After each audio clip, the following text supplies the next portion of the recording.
Good afternoon sir. Good afternoon all of you. आवाज आ रही है मेरी? यस सर, आ रही है। कैसे हैं आप लोग सब?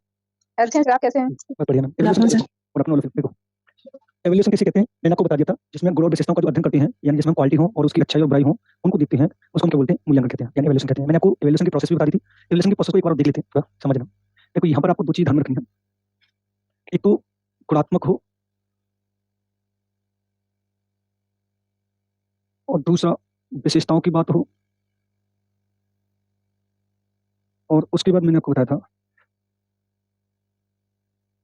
अच्छाई और बुराई की बातों को हमारा मूल्यांकन कहलाता है। लेकिन इसके बाद मैंने आपको एक बात ये बताई थी, जो इसकी प्रोसेस है, यानी एवोल्यूशन की जो प्रोसेस है वो कैसी है, तो मैंने आपको बताई थी 3 फेज है, यानी त्रिमुखी है।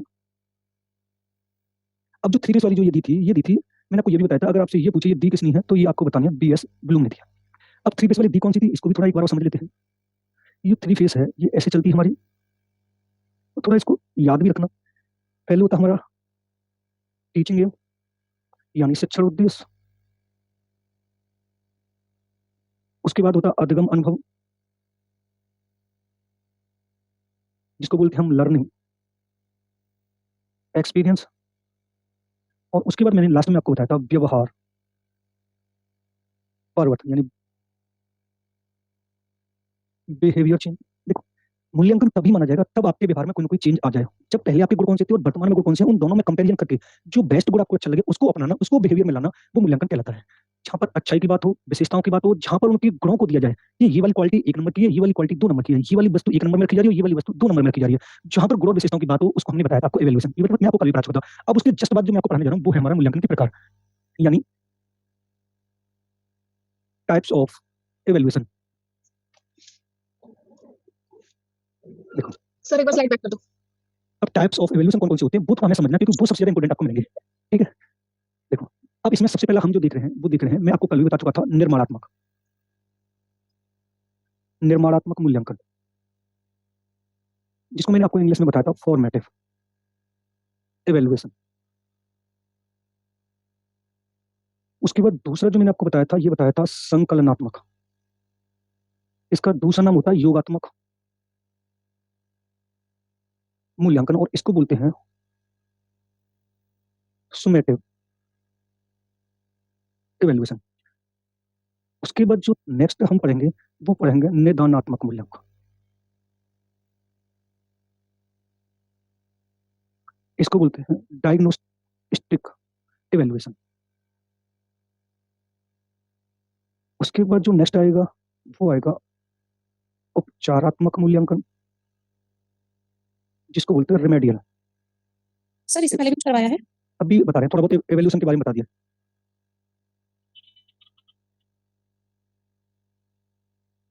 उसके बाद नेक्स्ट आएगा सीखने के लिए आकलन, इसको बोलते हैं असेसमेंट और लर्निंग। उसके बाद नेक्स्ट आएगा सीखने का आकलन असेसमेंट ऑफ लर्निंग। उसके बाद जो आएगा सीखने के रूप में आकलन, आपको इसको बताना असेसमेंट एज ए लर्निंग। उसके बाद जो लास्ट में आ रहा है सतत एवं व्यापक मूल्यांकन, इसको अगर हम CCE भी लिख सकते हैं, जैसे कंटिन्यूअस कंप्रेहेंसिव इवैल्यूएशन। अब एक और आपसे पूछते हैं, जो लास्ट में आपको पढ़ना है वो है विद्यालय आधारित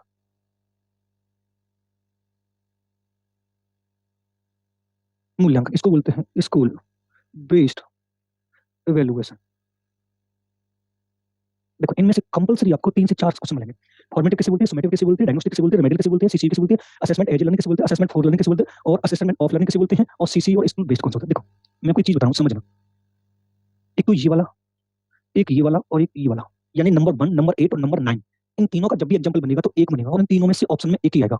मोस्टली 70 से 80% में फॉर्मेटिव की बात करता है वो। 70 से 80% में जब भी क्वेश्चन बनेगा इन तीनों में से किसी एक का बनता है तो फॉर्मेटिव आएगा। उसके बाद अगर 20% की बात कर लें, यहाँ से 20% में जब भी क्वेश्चन बनेगा तो नंबर 8 से बनेगा, यानी CCE से। इससे क्वेश्चन बनेगा 10% में ये विद्यालय आधारित चलता है, सॉरी 10% में ये वाला चलता है, बाकी सबसे ज्यादा निर्माणात्मक और सतत और व्यापक मूल्यांकन चलता है। निर्माणात्मक मूल्यांकन को मैंने आपको ये बताया था कि ऐसा इवैल्यूएशन जब एक अध्यापक अपनी क्लास में टीचिंग कार्य कर रहा हो, शिक्षण कार्य कर रहा हो, टीचिंग प्रोसेस चल रहा हो और बीच-बीच में ही छात्रों को यह जानने के लिए कि छात्रों की समझ में मैं जो पढ़ा रहा हूं वो आ रहा है या नहीं आ रहा है, बीच-बीच में क्वेश्चन पुट अप कर लेता है, वो हमेशा निर्माणात्मक मूल्यांकन यानी फॉर्मेटिव इवैल्यूएशन कहलाता है। और इसके मैंने आपको एग्जांपल ये बताए थे, अगर इसके एग्जांपल की बात करिएगा तो यूनिट टेस्ट होगा, एक वीकली टेस्ट होगा, एक ग्रुप डिस्कशन होगा, एक वाद विवाद भी हो सकता है जिसको हम बोल सकते हैं, और एक वो प्रश्न उत्तर भी हो सकता है। लेकिन ये जो सारे काम होंगे वो शिक्षण कार्य करते समय या तो क्लास में होंगे या फिर विद्यालय में होंगे, लेकिन होंगे ये किससे? टीचर के द्वारा। वो हमारा कौन सा इवैल्यूएशन कहलाएगा? फॉर्मेटिव इवैल्यूएशन कहलाएगा। अब आपके दिमाग में एक उसने एग्जांपल बना के दिया है, तो वो आपको समझ में ये नहीं आ रहा है कि फॉर्मेटिव है कि समेटिव है। जब भी क्वेश्चन बनेगा तो इन दोनों से संबंधित बनेगा। अब आपके कंफ्यूजन में ये हो रहा है फॉर्मेटिव है कि समेटिव है, तो आपको इतना ध्यान में रख लेना है कि जो परीक्षा ली जा रही है वो परीक्षा सरकार ने कराई है कि टीचर ने कराई है जो आपको डेली पढ़ा रहे हैं। लेकिन जब वो इनकी बात करेंगे, जो अभी दूसरा वाला जो है समेटिव की बात यहाँ पर लिख देते हैं हम, तो यहाँ पर होगा तो सरकार के द्वारा, एक होगा सत्र के अंत में, एक होगा रैंक देना छात्रों को, एक होगा ग्रेड देना, एक होगा अचीवमेंट यानी उपलब्धि देना, और एक होगा छात्रों को पास या फेल करना। देखो, अब मैं आपको बस इतना समझाने की कोशिश कर रहा हूँ कि अगर यहाँ से 3 ऑप्शन लेता है तो 1 ऑप्शन यहाँ से लेगा, अगर 1 ऑप्शन यहाँ से लेगा तो 3 ऑप्शन यहाँ से लेगा। अब मान लीजिए उसने सुमेटिव का बनाया है, अब सुमेटिव का उसने इवैल्यूएशन बनाया और ये पूछा कि निम्नलिखित में से कौन-सा सुमेटिव इवैल्यूएशन की एक विशेषता है या एक तत्व है या एक गुण है। तो जो मैंने आपको 1, 2, 3, 4, 5 और ये 6 जो शब्द लिखे, इनमें से 3 में से 1 लेगा, सॉरी 6 में से 1 लेगा और बाकी 3 यहाँ पर से लेगा। अब वो मोस्टली जो क्वेश्चन बनाता है, जो शब्द बनाता है, वो ये वाला शब्द बहुत देता है, ये वाला व्यवहार संशोधन करना। अब अगर मैं आपसे ये पूछूं कि जो व्यवहार संशोधन है, ये निम्नलिखित में से फॉर्मेटिव में आएगा या सुमेटिव में आएगा? जो एक व्यक्ति के व्यवहार में, एक बालक के व्यवहार में हमें चेंज लेके आना है, उसके व्यवहार को जानने के लिए हमें शिक्षण अध्ययन प्रक्रिया को संचालित करना है, तो वो सुमेटिव में होगा या फॉर्मेटिव में होगा? फॉर्मेटिव होगा सर। फॉर्मेटिव। दूसरी बात ये बात को समझना, जब भी इसके क्वेश्चन बनेंगे देखो अपने दिमाग में एक बात रखना, जब फॉर्मेटिव तक ये कॉन्सेप्ट क्लियर हो गया कि मान लीजिए ये पूरी क्लास है और इस क्लास में टीचिंग कार्य हो रहा है, आपको इसको समझना, यानी शिक्षण कार्य हो रहा है और ये शिक्षण कार्य करते समय जितनी भी एक्टिविटी होंगी, टोटल जितनी भी एक्टिविटी होंगी, वो टोटल किसके अंतर्गत आएंगी? फॉर्मेटिव की। लेकिन पूरी क्लास खत्म हो जाएगी, आप स्कूल में नहीं जाएंगे, तब कहां पर होंगी? वो सुमेटिव में होंगी। अब मान लीजिए मैं शिक्षण कार्य करने आ रहा हूं और शिक्षण कार्य करते समय मुझे आप लोगों का यानी एक अध्यापक को अपने छात्रों के मानसिक स्तर को ध्यान में रखना है, यानी मैं जो पढ़ाने आ रहा हूं या एक जो टीचर जो पढ़ाने आ रहा है वो अपनी क्लास में बैठे स्टूडेंटों को ध्यान में रखता है, वो कौन सा इवैल्यूएशन कहलाता है? फॉर्मेटिव या सुमेटिव? फॉर्मेटिव कहलाएगा। फॉर्मेटिव कहलाएगा। देखो, अगर मान लेते हैं मैं क्लास कराने आया और मैंने आज आपसे बोला कि मैं आज आप लोगों से टेस्ट लूंगा, तो आपने बोला कि सर आज टेस्ट मत लीजिए, हमने बिल्कुल नहीं पढ़ा है। मैंने ठीक है कोई बात नहीं, कर लेते हैं। लेकिन ये वाली बात जो आप ये कह सकते हो कि आज एग्जाम न करा के कल एग्जाम सरकार से कह सकते हो? नो। नहीं, क्योंकि संशोधन वाला शब्द हमेशा किस वाले इवैल्यूएशन में आएगा? फॉर्मेटिव वाले में आएगा। और एक तरह से कठोर बिल्कुल स्ट्रिक्ट रूप से जो लागू किया जाएगा वो कौन से वाले में होगा? सुमेटिव वाले में। क्लियर? ये वाला जो आपको ये पास और फेल बिल्कुल नहीं करेगा, पास और फेल कौन करेगा? सुमेटिव वाला करेगा। क्लियर है? अब देखो, तो व्यवहार में जो ये फॉर्मेटिव इसलिए आया क्योंकि व्यवहार जीवन पर्यंत चलता है, इस वजह से मतलब व्यवहार जीवन पर्यंत चलता है और आपके व्यवहार को ध्यान में वो टीचर रख सकता है जो आपको पढ़ा रहा हो। सरकार को आपके व्यवहार से कोई मतलब नहीं है। आपकी तबीयत खराब है तो सरकार आपके लिए आपका एग्जाम पोस्टपोन थोड़ी ना करेगी, आप एग्जाम छोड़ दीजिए, उससे डजंट मैटर उससे, क्योंकि सरकार का तो स्ट्रिक्ट व्यवहार चल रहा है, कठोर चल रहा है। लेकिन लचीला जो होता है वो यही होता है, फ्लेक्सिबिलिटी। क्योंकि वहां पर आपको ध्यान में रखा गया और यहाँ पर आपको ध्यान में रखा, वहां पर अपने पेपर को ध्यान में रखा है। अगर आप मान लीजिए कभी-कभी दूर सेंटर पर जाते हैं तो क्या सरकार आपके लिए जाने आने की व्यवस्था करती है? उसे कोई मतलब नहीं, आप एग्जाम देने जाओ तो अच्छा, नहीं देने जाओ तो अच्छा, क्योंकि उसने क्या बोल दिया है? वो आप अगर देने जाओगे पास हो, पास करेगा, नहीं देने जाओगे फेल कर देगा, क्योंकि वो आपको रैंक के ग्रेड प्रदान करेगा। लेकिन अब इधर हम आते हैं, थोड़ा इसको समझना। देखो, अब मैंने आपको बताया निदानात्मक यानी डायग्नोस्टिक क्या होता है। मान लीजिए देखो, डायग्नोस्टिक का एक बात आपको पता लगाना है, 2 शब्द आएंगे, या तो समस्या की पहचान या कारणों का पता लगाना।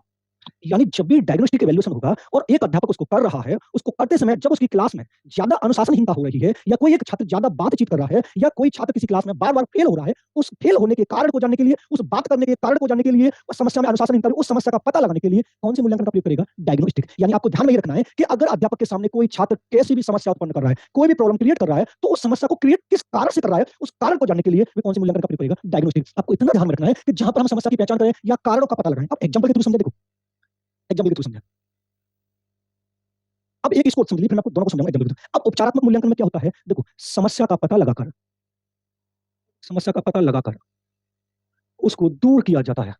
अगर किसी भी इवैल्यूएशन में कौन सा वो इवैल्यूएशन है जिसमें एक छात्र की समस्या का पता लगाते हैं, तो आपको बताना है डायग्नोस्टिक है। अगर उस समस्या का पता लगा के उसको दूर कर दिया है, वो आपको बताना रिमेडियल है। अब एक एग्जांपल के थ्रू दोनों को समझाएं। देखो, मान लीजिए ये क्लास है और ये क्लास हमेशा 9:10 पर स्टार्ट हो जाती है और यहाँ पर इस क्लास का एक स्टूडेंट डेली 9:20 पर आता है, लेट आता है। अब मानते हैं कि जब ये 9:20 पे लेट आ रहा है, अब इस लेट आने का कारण जानने के लिए कौन से इवैल्यूएशन का प्रयोग करेंगे?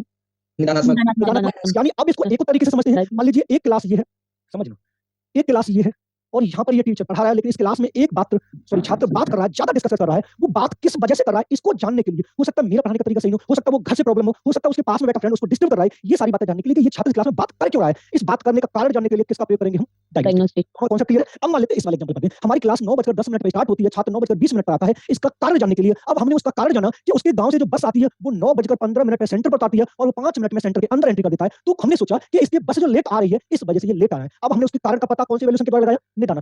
अब हमने जो हमारा सेंटर की क्लास थी वो 9:10 की जगह हमने स्टार्ट कर दी 9:25 पे। अब ये जो 9:25 पर हमने क्लास स्टार्ट की है वो कौन से वैल्यूएशन के द्वारा की है? क्योंकि मैंने आपको ये बताया था कि यहाँ पर हमने पता लगा लिया कि उसकी जो बस है वो कितने बजे पर आ रही है? 9:15 पे। हमने समस्या की पहचान लगा ली, समस्या का पता लगा लिया कि इस बच्चे के लेट आने का मेन कारण है इसके गांव से आने वाली बस, यानी जो ट्रांसपोर्ट के द्वारा आता है वो ऑलरेडी लेट आता है, तो उस बच्चे की कमी नहीं है। तो हमें इसको दूर करने के लिए हमें अपनी क्लास थोड़ी लेट स्टार्ट करनी पड़ेगी। फिर हमने उसका पता लगा के अपनी क्लास 9:25 पे स्टार्ट कर दी। उस समस्या का पता लगा के उसको क्या कर दिया? दूर कर दिया। तो क्या बच्चा कल से लेट आएगा? लेट तो आएगा लेकिन टाइम बहुत है इसमें। नो सर, अब तो 9:25 का टाइम गया। अब हमारी क्लास 9:25 पे स्टार्ट हो रही है, वो 9:20 पे हमारी क्लास में एंट्री कर जाता है। तो लेकर कोई कारण है नहीं। नहीं, आपको लेट नहीं आएगा। देखो आपको इतना ध्यान में रखना है, अगर एक अध्यापक टीचिंग प्रोसेस शिक्षण कार्य करते समय अगर कोई छात्र किसी क्लास में अनुशासनहीनता कर रहा है, बात कर रहा है, वो पास नहीं हो पा रहा है, इन सब की वजह जानने के लिए, इन सब के कारण जानने के लिए, इन सब की समस्या जानने के लिए डायग्नोस्टिक एवेल्यूएशन का प्रयोग करेंगे। लेकिन जब उस प्रॉब्लम को जानकर उसको दूर करेंगे तो किसका प्रयोग करेंगे? रेमेडियल एवेल्यूएशन का प्रयोग करेंगे। दोनों कॉन्सेप्ट क्लियर है? Yes sir. Yes sir. अब आता है सीखने के लिए आकलन यानी असेसमेंट फॉर लर्निंग। अब देखो मैंने आपको कल भी बताया था, एक के लिए होता है और एक होता का।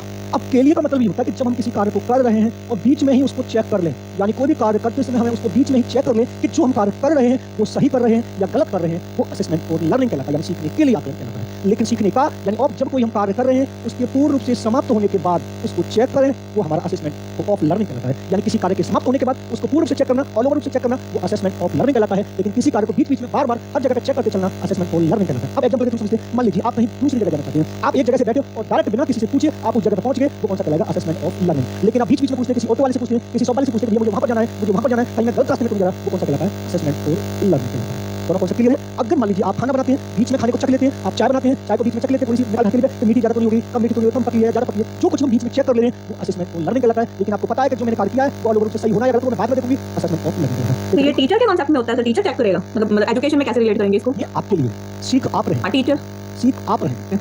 जब आप स्वतः सीखते हैं तो अपने आप को चेक करते हैं कि हम जो कार्य कर रहे हैं वो सही हो रहा है या गलत है। कभी-कभी क्या होता है, मान लीजिए मान लीजिए आप प्रैक्टिस सेट लगा रहे हैं, प्रैक्टिस सेट लगाते समय 150 का प्रैक्टिस सेट होगा। मान लीजिए आपने किसी सब्जेक्ट के 30 क्वेश्चन करने के बाद उनको चेक कर लिया आंसर की में, तो वो असेसमेंट फॉर लर्निंग कहलाएगा। क्योंकि बीच में चेक कर रहे हैं कि जो हम 150 क्वेश्चन लगा रहे हैं, अभी तक हमने जो 30 क्वेश्चन किए उसमें से कितने हमारे सही हुए, कितने गलत हुए। लेकिन एक ऐसा होता है कि जब आप 150 को करने के बाद लास्ट में सबको आंसर की बार चेक करते हैं, असेसमेंट ऑफ लर्निंग कहलाता है। तो कौन सा कहलाता है? Assessment of learning. किसी कार्य को समाप्त करने के बाद ऑल ओवर चेक करें, असेसमेंट ऑफ लर्निंग। किसी कार्य को बीच में चेक करें।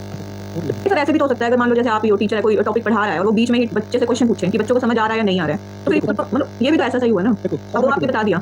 मैंने आपको ये बताया कि जब मैं आपका मूल्यांकन करूं, जो मैंने पढ़ाया है वो आपकी समझ में आ रहा है या नहीं आ रहा है, वो फॉर्मेट कहलाता है। आप अपना मूल्यांकन खुद कर रहे हैं। Okay okay okay. सर अगर आप बीच-बीच में चेक करते रहेंगे तो डायग्नोस्टिक एवेल्यूएशन में आ जाएगा। अब जो हाँ जो मैं पता लगाता हूँ बीच में, तो मैं उसको दूर कर देता हूँ। अब देखो सीखने के रूप सर में असेसमेंट ऑफ लर्निंग की डेफिनेशन क्या बताई थी आपने? स्टार्टिंग में जो आपने बोला था, ऑफ लर्निंग की डेफिनेशन क्या बताई? अरे ये लिखा तो पूर्ण समाप्त करने के बाद असेसमेंट ऑफ नहीं, लर्निंग और के ये बीच बोल में रहे चेक ना करते हैं और को बीच में चेक करते हैं। देखो अब मैं सीखने के रूप में assessment as learning, assessment as learning क्या सर फॉर में भी तो आपने बीच में ही बताया है।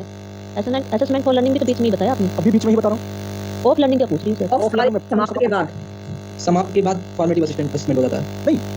असेसमेंट फॉर लर्निंग आता है, वो होता है फॉर्मेटिव। असेसमेंट ऑफ दोबारा लर्निंग समझे, दोबारा समझे। जो कार्य कर रहे हैं उसको इस तरह से बताना सर एक बार। देखो दोबारा समझे। निर्माणात्मक या फॉर्मेटिव होता है कि जब मैं कार्य कर रहा हूँ, मैं आपको कुछ सिखाना चाह रहा हूँ, लेकिन सिखाते समय बीच में चेक कर लूं कि जो मैंने आपको पढ़ा रहा हूँ आपकी समझ में आ रहा है या नहीं, बीच में क्वेश्चन पूछता हूँ। और सीखने के लिए असेसमेंट फॉर लर्निंग, जब आप स्वयं कार्य कर रहे हो, स्वयं अपना खुद का मूल्यांकन कर रहे हैं कि जो हम कार्य करें चेक कर ले सही रास्ते पे गलत रास्ते पे। तो असेसमेंट फॉर लर्निंग कहलाता है। अब असेसमेंट एज लर्निंग क्या कहलाता है? मान लीजिए देखो आपने कोई कार्य किया, अब कोई कार्य करने के बाद ये वाला कार्य किया, ये वाला कार्य आपका 30 क्वेश्चन है। अब इस 30 क्वेश्चन में से आपने 10 क्वेश्चन याद कर लिए, लर्न कर लिए, और उसके बाद फिर स्वयं के द्वारा आंखें बंद करके उस 30 क्वेश्चन को हटा के 10 क्वेश्चन को हटा के अपने मन में रिवाइज करें कि हमने कितना अपने आप में याद कर लिया है, वो कौन सा कहलाता है? Assessment as learning. क्लियर है? वो भी तो बीच में ही हुआ सर। कौन सा? जो हम ऐसे लर्न एक बोले, जो लर्न कर रहे एक बोले, एक। हैं, जो कार्य कर रहे हैं उसको बीच में ही चेक करना, वो भी तो असेसमेंट फॉर लर्निंग हुआ। अरे तो कितनी बार बता रहा हूँ, फॉर लर्निंग की तो बता रहा हूँ, कितनी बार बता रहा हूँ। जो बीच में चेक किया जा रहा है, स्वयं के द्वारा किया गया कार्य, स्वयं द्वारा, असेसमेंट फॉर लर्निंग कहलाता है। जब अध्यापक द्वारा आपके किए अपने द्वारा किया गया जो आप सिखा रहा हूं मैं, वो मैं चेक करूं, वो फॉर्मेटिव कहलाता है। जब आप एज लर्निंग बताता हूं, जब आपने किसी कार्य को किया, उस कार्य को करने के बाद उस कार्य को थोड़ी देर के लिए हटा दिया और अपने माइंड में रिवाइज किया कि हम जो पढ़ रहे हैं वो हमें कितना याद हो गया है, वो क्या कहलाता है? सीखने के रूप में assessment as a learning. Sir इसमें क्वेश्चन आएगा तो माइंड लिखा हुआ आएगा कि हम मन में सोच रहे हैं। जब एक व्यक्ति द्वारा स्वयं का आंतरिक मन से जो इवैल्यूएशन किया जाता है वो कौन सा कहलाता है?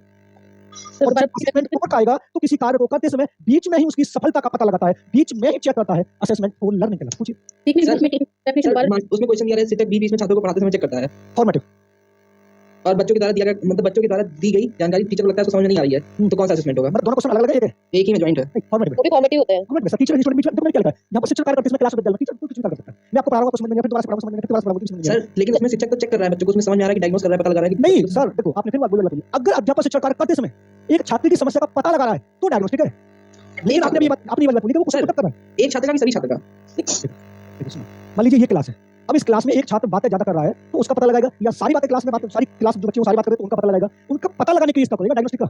लेकिन जो क्वेश्चन पुट अप कर रहा है आपको समझ में आ रहा है या नहीं आ रहा है वो फॉर्मेटिव कहलाएगा। अन्यथा आप दोबारा क्वेश्चन बोले, मैं दोबारा क्लियर करता हूं। सर उसमें लिखा है एक शिक्षक कक्षा में छात्रों को पढ़ा रहा है, शिक्षक बीच में क्वेश्चन पूछ रहा है और बच्चों को समझ में नहीं आ रहा है, उसका रिस्पांस टीचर को सही नहीं मिल रहा है, तो कौन सा असेसमेंट होगा? देखो अगर पहले ऑप्शन भी देखे उसके यही ऊपर के चार कौन एक तो निर्माणात्मक होगा और एक समेटिव और एक रिमेडियल और बस रेमेडियल। एक तो दो कैटेगरी वाले, सॉरी हाँ। ये वाले कैटेगरी दो में से लगाना। अब हाँ। फॉर्मेटिव और कौन सा लगाना रिमेडियल। अब आपने पूछा कि एक अध्यापक बोलने द्वारा क्वेश्चन, सर एक अध्यापक कक्षा में छात्रों को पढ़ा रहा है, कक्षा में अध्यापक छात्रों से क्वेश्चन पूछता है और उसका उत्तर शिक्षक को सही नहीं मिलता है, शिक्षक को समझ में आता है कि हम छात्रों को सही से पढ़ा नहीं पा रहे हैं, तो कौन सा मूल्यांकन होगा? यही चार लगाना सर डायग्नोस्टिक।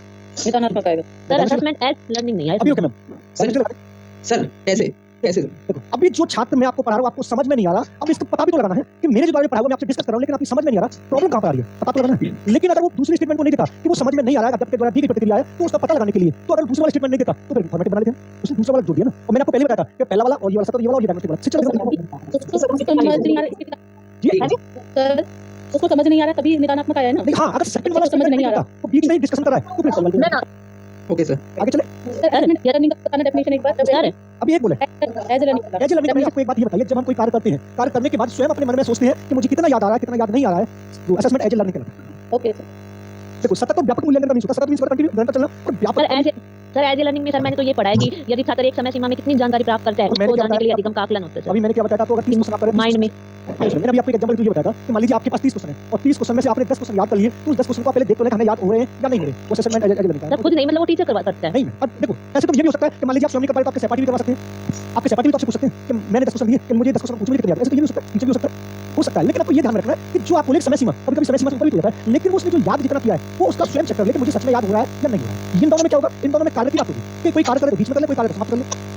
सर एक एग्जांपल दे दो इसका एज सर क्योंकि हमारे सीटेट एस्टेट में काफी क्वेश्चन आते हैं इससे आइए रिलेटेड पहले सुनिए, अभी मैं आपको समझा रहा हूं, पहले मैं आपको समझा रहा हूं, उसके बाद मैं आपको पूरा डिटेल में दिखा दूंगा। सतत और व्यापक मूल्यांकन को समझेंगे तो सीसी क्या होता है, सतत चुप हो जाएंगे आप लोग, करवा दो सर प्लीज। आप लोग सतत और व्यापक मूल्यांकन का शब्द है कि सतत मींस होता है निरंतर यानी कंटिन्यू। अब व्यापक मींस होता है जो मैंने आपको व्यक्ति के चार स्टेप बताए थे, चार पक्ष बताए थे, एक होता है शारीरिक, फिजिकल होता है, एक होता है मानसिक, मेंटली होता है, एक होता है संवेदनात्मक इमोशन और एक होता है सामाजिक सोशल। यानी व्यक्ति के चार पक्ष फिजिकली, मेंटली, इमोशनली और सोशल, इन चार पक्षों को ध्यान में रखकर उनके प्रत्येक पहलू पर जो वैल्यूएशन किया जाता है वो हमारा कॉन्सेप्ट होता है विद्यालय आधार सॉरी सतत और सर फिर से बताना ये कंटीन्यूअस वाला। इसी क्या होता है, यानी जब व्यक्ति के चारों पक्ष फिजिकली, मेंटली, इमोशनली और सोशली इनको ध्यान में रखकर जीवन के प्रत्येक पहलू पर विद्यालय के अंदर और विद्यालय के बाहर जो इवैल्यूएशन किया जाता है वो सीसीई कहलाता है। अब इसी का दूसरा रूप विद्यालय आधार यानी स्कूल बेस्ड भी हो सकता है, सीसी क्या हो सकता है, स्कूल के बाहर भी हो सकता है और स्कूल के अंदर भी हो सकता है। लेकिन स्कूल बेस्ड जो मूल्यांकन होता है वो स्कूल के अंतर्गत ही होगा, क्लास के अंदर और क्लास के बाहर। अगर क्लास के अंदर हो रहा है तो वो फॉर्मेटिव का रूप ले लेगा, क्लास के बाहर विद्यालय के अंदर हो रहा है वो विद्यालय आधार हो जाएगा। सतत और व्यापक मूल्यांकन जीवन के प्रत्येक पहलू पर व्यक्ति के चारों पक्ष फिजिकली, मेंटली, इमोशनली और सोशली को ध्यान में रखकर किया जाता है वो कॉन्सेप्ट कहलाता है सतत। अब इसका सीसी का एग्जांपल सुनिए, मान लीजिए दिसंबर का महीना चल रहा है, दिसंबर का, और सुबह जगने के बाद अगर आप कोल्ड ड्रिंक मांगते हैं तो मुझे कोल्ड ड्रिंक पीनी है तो आपको हर कोई सलाह देगा कि इतनी ठंड में कोल्ड ड्रिंक पियोगे तो आपकी तबीयत खराब हो जाएगी, ये हो जाएगा, वो हो जाएगा, ये वो, क्योंकि यहाँ पर जीवन के प्रत्येक पहलू पर जो व्यक्ति के चारों पक्षों को ध्यान में रखकर जो वैल्यूएशन किया जाता है वो सीसी कहलाता है। अब इनको डिटेल में पढ़ते हैं, आगे चले।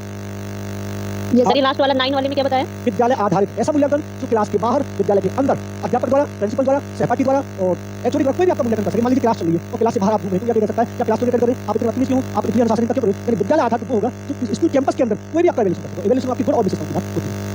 अब पहले वाले पे चलते हैं, सर हम नया चैप्टर स्टार्ट करने से पहले जो पुराना उसका चेक करते हैं बच्चे को कितना आता है स्टार्ट करने से पहले। पहले इवैल्यूएशन खत्म करने दें। तो वो भी तो सर इवैल्यूएशन में ही पार्ट हुआ ना। हम कौन सा वाला? हम नया चैप्टर स्टार्ट करने से पहले बच्चों से पुराना जानकारी पूछ रहे हैं कि आपको कितना आता है, वो कौन सा इवैल्यूएशन है कि बच्चों को पहले से कितना आता है। उपचारात्मक हम क्वेश्चन पूछ रहे हैं कि जब हम कोई नया चैप्टर स्टार्ट करने से पहले हाँ। बच्चों के पूर्व ज्ञान को जानते हैं वो कौन सा इवैल्यूएशन कहलाएगा। यानी जब पूर्व ज्ञान नवीन ज्ञान को सीखने में यहाँ पर हमको जानकारी प्रदान करनी है कि जब हम कोई प्रकाश आपको पढ़ाने आए हैं, अब आप प्रकाश के बारे में कितना जानते हैं, ये जानने के लिए किस मूल्यांकन का प्रयोग करेंगे। ऑप्शन है रेमेडियल और एक डायग्नोस्टिक। कौन सा राइट आंसर? रेमेडियल रेमेडियल होगा। डायग्नोस्टिक होगा। वहाँ पर कहीं दूर लिख रहा है तो आप रेमेडियल पर जा रहे हैं, वहाँ पर कहीं दूर लिख रहा है। अभी समस्या जानी तो है कि मैं प्रकाश आपको लाइट पढ़ाने आया हूँ तो आप लाइट के बारे में कितना जानते हैं, जान तो लूँ और जानना, पहचानना और पता लगाना, यही तो है। कहाँ पर दिमाग आप लोगों का सर ये तो कॉमेंट में निर्माणात्मक आएगा होगा। सर। निर्माणात्मक हो सकता है लेकिन ऑप्शन अगर ना हो तो जान लेना तो डायग्नोस्टिक भी हो सकता है, वो आपकी बात ठीक है, फॉर्मेट में होगा। लेकिन अगर कुछ ऐसे पॉइंट बनता है तो डायग्नोस्टिक लगाना है आपको। सर कंफ्यूज हो रहे हैं बहुत ज्यादा। कैसे? फॉर्मेटिव में कोई है ना सर, कंटीन्यूअस हमको फीडबैक देगा स्टूडेंट का, फीडबैक देने के लिए हम फॉर्मेटिव यूज करते हैं ना, और डायग्नोस्टिक किसी प्रॉब्लम को जानने के लिए। सर अभी क्वेश्चंस नहीं है, दो चार अगर क्वेश्चन से एग्जांपल दे देते तो ज्यादा क्लियर हो जाता। अभी हाँ, आप yes, आगे sir. उसकी डेफिनेशन लिखेंगे तब आपको समझ में आएगा। ठीक है? सर सर आपके पास भी करवाते हो ना, प्लीज उसे प्रोवाइड करा दीजिए। अरे हैं हमारे पास में, आपको दे देंगे। निर्माणात्मक मूल्यांकन लिखें इसको। यह मूल्यांकन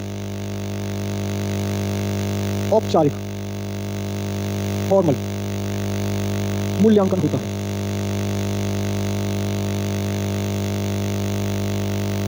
इसमें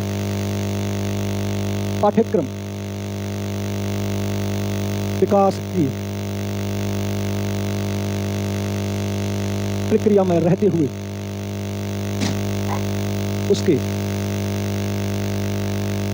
अंशों की सफलता का पता लगाते हैं। यह मूल्यांकन शिक्षण अधिगम प्रक्रिया के बीच बीच में किया जाता है, जैसे वीकली टेस्ट, दूसरा यूनिट टेस्ट। सर हम लोग का PQI कब होगा? जी? हम लोग का PQI कब होगा? सर कल हो जाए, कल परसों ग्रुप डिस्कशन, उसके बाद आएगा प्रश्न उत्तर। सर जो जो टॉपिक पढ़ाएंगे केवीएस, तो उसका PQI टेस्ट कब पढ़ाएंगे? प्रीवियस ईयर अभी मैं क्वेश्चन। सबसे बात कर लूंगा सर। उसके बाद आता है, दोनों कुछ लिख लेते हैं, दोनों कुछ लिख लेते हैं। उसके बाद आएगा संकलनात्मक। मंथली टेस्ट भी इसी में आएगा ना? जी।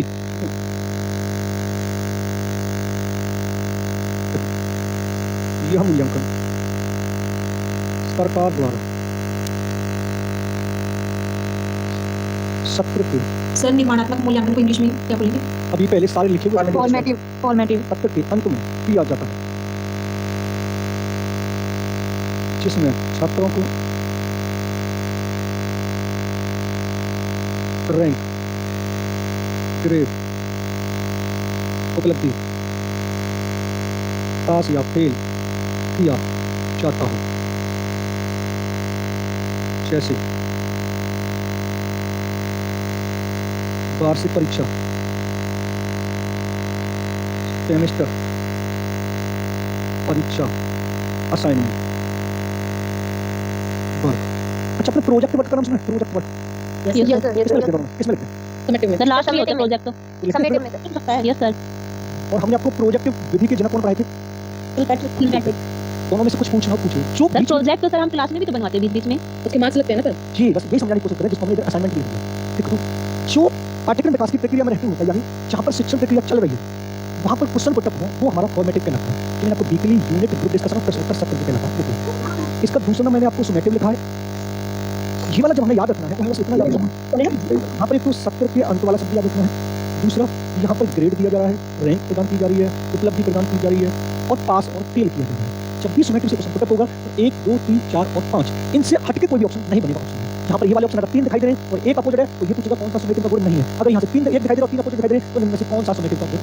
आपको इतना ध्यान रखना है। कभी कभी ये पूछ लेता है इनमें से कौन सी सुमेटिव का एक कार्य है, तो मैंने आपको यहाँ पर लिखा है वार्षिक सेशन के अंत में, सेमेस्टर, असाइनमेंट और यहाँ पर प्रोजेक्ट जो लिखे हैं, ये भी सुमेटिव आते हैं। दोनों कॉन्सेप्ट क्लियर है। जहाँ पर क्लास के बीच बीच में हो रहा है, टीचर के द्वारा आपको पूछा जा रहा है, मैं जो आपको समझ में नहीं आ रहा, वो फॉर्मेटिव बताया। जहाँ पर जो सरकार टेस्ट कराती है, वो हमारा कॉन्सेप्ट होता है संकलनात्मक। अच्छा, एक चीज यहाँ पर पूछिए, समझते हैं, समझना। आपको मैं पढ़ा भी चुका हूँ। अगर मान लेते हैं 2 टेस्ट होते हैं, एक होता है उपलब्धि और एक होता है अभिक्षमता। पढ़ा दी मैंने आपको, थोड़ा बहुत बताया इनके बारे में। इसको बोलते हैं एप्टीट्यूड, नहीं बता रही अभी। इसको बोलते हैं अचीवमेंट। अचीवमेंट जो उपलब्धि होती है, वो कौन से वैल्यू से मेजर की जाएगी? फॉर्मेटिव या सुमेटिव? Summative sir.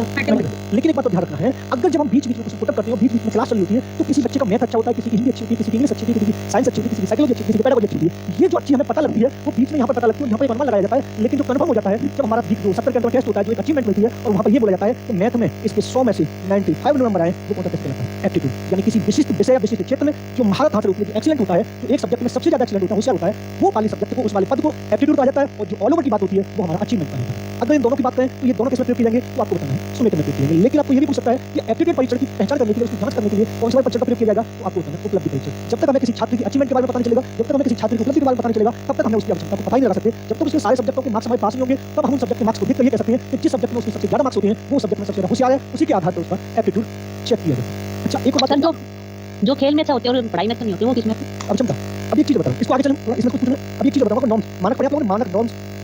देखो थोड़ा अभी बताऊं, थोड़ा इस मानक को बता दूं, आपको समझ में आ जाएगा। कभी कभी एक बात क्या होती है, नॉर्म्स क्या होता है।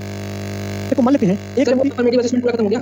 कौन सा फॉर्मेटिव सफर्मेटिव पूरा खत्म हो गया। ये मूल्यांकन सरकार द्वारा सत्य के अंत में किया जाता है, जिसमें छात्र को रैंक ग्रेड और उपलब्धि पास फेल किया था, जैसे वार्षिक परीक्षा, सेमेस्टर परीक्षा, असाइनमेंट या पूरे पेपर। ऐसा वर्क, ऐसा कार्य, ऐसा परीक्षा या ऐसा टेस्ट या ऐसा एग्जाम जो सरकार द्वारा कंडक्ट कराया जा रहा है, उसको हमेशा समेटिव के रूप में जाना जाता है, जिसमें आपको कोई पदवी दी जाए, जिसमें आपको कोई एक सर्टिफिकेट दिया जाए कि ये आपने इसमें ये वाली रैंक हासिल किया, ये वाला ग्रेड हासिल किया, ये वाला आप इस वजह से फेल हो गए। वो पूरा पूरा कौन कराता है? सरकार कराती है। कौन कराता है? सरकार कराती है और सत्य के अंत में कराती है। ऐसा एग्जाम जिसका आपको कोई प्रभाव न पड़े, जिससे आपको कोई सर्टिफिकेट न मिले, जिससे आपके व्यवहार में सिर्फ संशोधन आए, जिससे आप उसमें सुधार कर सकें, वो परीक्षा या वो मूल्यांकन फॉर्मेटिव कहलाता है। सर में 6 महीने में 2 बार मूल्यांकन होता है, कौन सा है? अरे सर लिखा तो सर असेसमेंट्स वगैरह, सर असेसमेंट्स कौन से?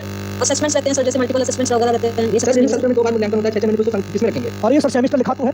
असेसमेंट क्या आएगा sir? Sir assessment multiple assessments वगैरह जो आजकल सीबीएसई में चल रहे हैं सर, वो किसमें आएंगे सर? अरे पहले मेरी बात ही नहीं आप सुनने समझने की कोशिश कर रहा हूँ। मैंने आपको 2 बातों में बता दिया जिससे आप कंफ्यूज होने वाले। ऐसा टेस्ट, ऐसा एग्जाम जिसको कंडक्ट सरकार करा रही हो, वो किसमें आएगा, और जिसमें आपको सर्टिफिकेट दिया जाए, जिसके मार्क्स आपके लास्ट में जुड़ रहे हो, वो समेटिव कहलाता है। और ऐसा एग्जाम, ऐसा टेस्ट, ऐसा एमसीक्यू, ऐसी परीक्षा जिससे आपका कोई लेना देना नहीं, सिर्फ आपके व्यवहार को जानने के लिए कि आपने कितना सीखा, कितना जाना, कितनी आपकी तैयारी है, वो एक अध्यापक द्वारा होता है, वो ये वाला होता है। अब आपने कौन सा फॉर्मेटिव में आ जाएगा ना सर?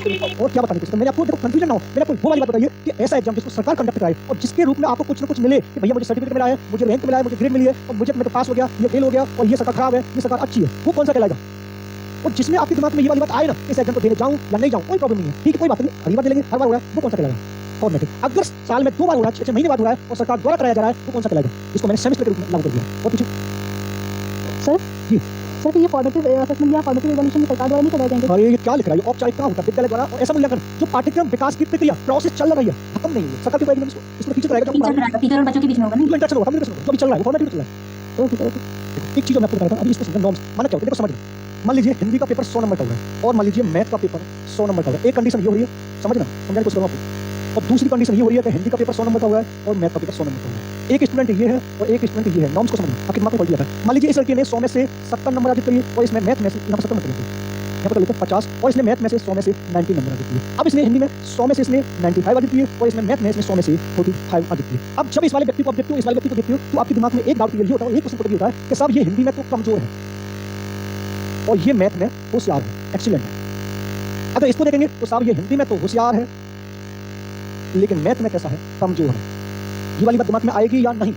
भाई जिस सब्जेक्ट के सबसे ज्यादा मार्क्स हाईएस्ट है तो आपको सिंपल से बनना लगेगा कि होशियार है। लेकिन कभी कभी ऐसा हो जाता है कि जो मैथ में ज्यादा नंबर लाने वाला वो मैथ में कमजोर भी हो सकता है और जो हिंदी में कम नंबर लाने वाला वो हिंदी में होशियार भी हो सकता है। आपको ये भी कभी कभी हो जाता है, कभी कभी लक साथ में जाता है, कभी कभी नकल मिल जाती है, कभी कभी तुक्का लग जाता है। जो मैथ में ज्यादा नंबर लाने वाला वो कमजोर भी हो सकता है और हिंदी में कम नंबर लाने वाला वो होशियार भी हो सकता है। इन बातों का पता लगाने के लिए हम किसका प्रयोग करते हैं? नॉर्म्स यानी मानक। अगर इसको शाब्दिक अर्थ में देखें, इसका मीनिंग देखें, तो किसी छात्र की रियल वाली यानी वास्तविक स्थिति जानने के लिए, रियल स्टेट जानने के लिए किसका प्रयोग करेंगे? मानक यानी नॉर्म। कि जो व्यक्ति मैथ में ज्यादा नंबर लेके आया वो सच में होशियार है या नहीं, जो व्यक्ति हिंदी में कम नंबर लेके आया वो सच में कमजोर है या नहीं, ये वास्तविक स्थिति जानने के लिए किसका प्रयोग करेंगे? नॉर्म्स का प्रयोग करेंगे। अगर आपसे ये पूछा जाए निम्नलिखित में से एक अध्यापक अपनी क्लास में किसी छात्र की वास्तविक स्थिति का पता लगाना है या रियल स्टेट का पता लगाना है तो निम्नलिखित में से किसका प्रयोग करेगा? तो एक ऑप्शन होगा इंटेलिजेंस, दूसरा ऑप्शन होगा पर्सनैलिटी, तीसरा ऑप्शन होगा क्रिएटिविटी और लास्ट ऑप्शन होगा नॉर्म्स। तो 90% बच्चा किसको लगाएगा? इंटेलिजेंस को। जबकि राइट आंसर क्या होगा? नॉर्म्स। समझ में आया? नॉर्म्स किसे कहते हैं?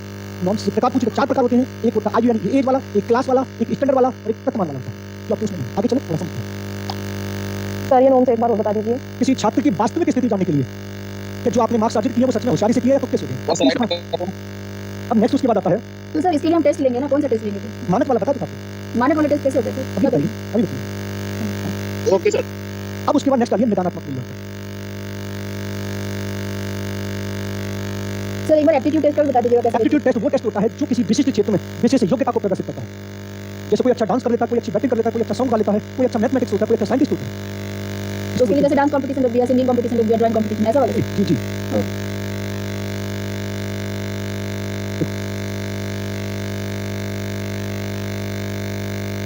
इस मूल्यांकन में एक अध्यापक अपनी क्लास में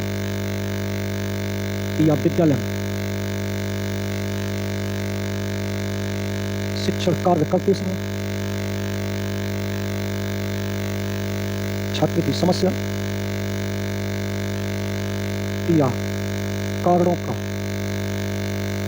पता लगाता है। जैसे अपनी क्लास में अनुशासनहीनता का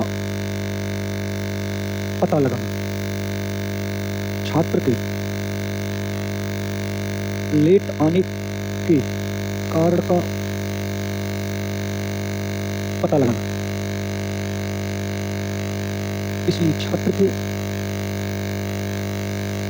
वीकली टेस्ट में फेल होने का पता लगाना।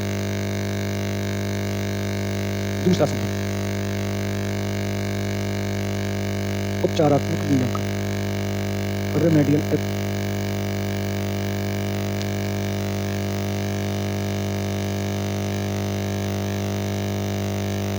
इस मूल्यांकन में एक अध्यापक किसी छात्र की समस्या का पता लगाकर उसको दूर करने का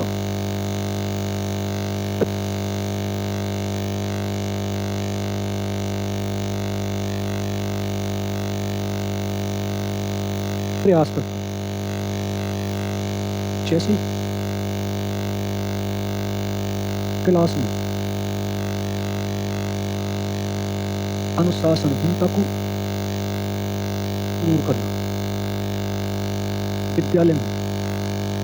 विद्यालय के समय सारणी जाते टाइम टेबल को लचीला बनाना। अगर डायग्नोस्टिक की बात करेंगे तो हमें सिर्फ पता लगाना है कि कौन सी कंडीशन किस वजह से उत्पन्न हो रही है, क्रिएट हो रही है। उसका पता लगाने के बाद फिर उसको दूर कर देंगे, वो रेमेडी करना है। अगर आपकी क्लास में कोई भी एक्टिविटी हो रही है, उस एक्टिविटी को पहले जानना है कि एक्टिविटी होने का मेन कारण क्या है। वो जानने के लिए हमें डायग्नोस्टिक की बात करना है। जब उस एक्टिविटी को हम जान लेंगे, फिर उसे दूर करने के लिए रेमेडी की आवश्यकता पड़ती है। अगर इन दोनों में से कुछ कंफ्यूजन हुआ हो तो आपसे पूछ सकते हैं। आगे चलें। Yes sir. सर 1 मिनट रुको, सर 1 मिनट। आगे चलें। Yes sir. अब उसके बाद आता है सीखने के लिए आते हैं।